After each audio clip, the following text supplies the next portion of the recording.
Oof, I'm behind on this one. Black Adam was DC's rescue mission to try and get that world to compete with Marvel. Not that Marvel was at its hottest at the time.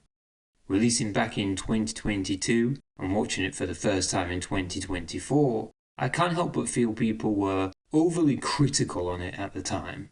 Of course, their opinions still count, and mine should be noted. Warning, I don't have comic book knowledge of Black Adam, okay? That said, I was expecting an absolute car wreck of a film. You know, like Mankind in Hell in a Cell level of bad.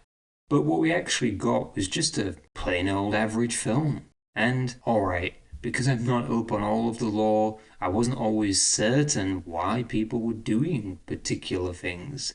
I just sort of rolled with it. Like, if Task Force X knew the history of Black Adam, like how powerful he was, then why only send one leader, a retired bloke, and a couple of young, fresh superhumans? As the spoiler reveal at the end proves, they clearly had connections with the big league folk like Superman, so why not get him straight in there when fighting something or someone at near god level?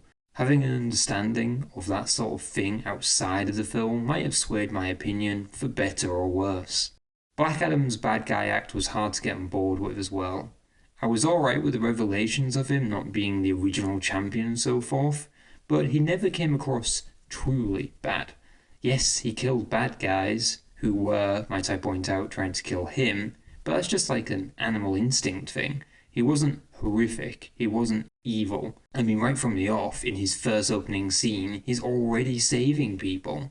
Perhaps it's just a casting issue, with Dwayne Johnson being more friendly than intimidating.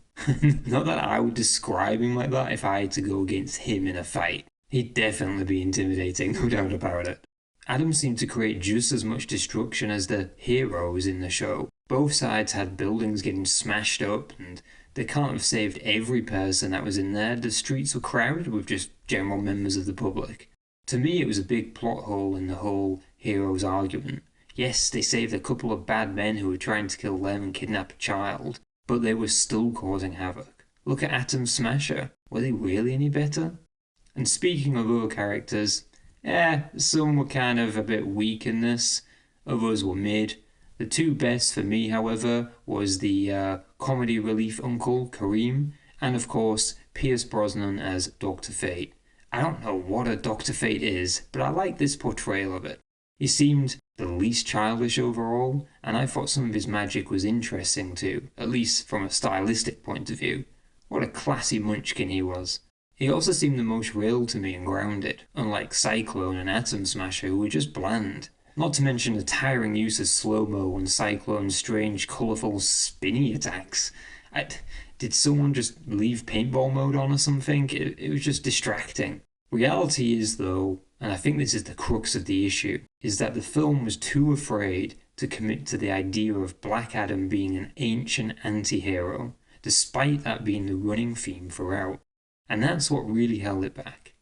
He never seemed truly hell-bent on destruction, nor particularly perplexed by modern-day living, even if he had forgotten what walls and doorways were. My brother, what are you doing? Just flying through walls, it's so weird.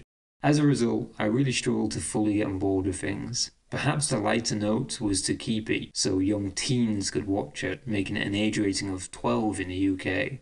A darker take on him might have helped sell the idea that he truly was something nasty, so that Task Force X had a genuine reason to take him down, as well as raise the stakes for him ultimately coming back to fight Sabak, the main bad guy. If you like superhero films or simply want an easy watch, by all means give this a go, but it's not going to blow you away on any side, whether it's the writing, the plot, the CGI, the characters, etc, etc.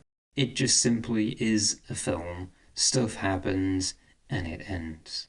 It's mid-tier at best. Cheers.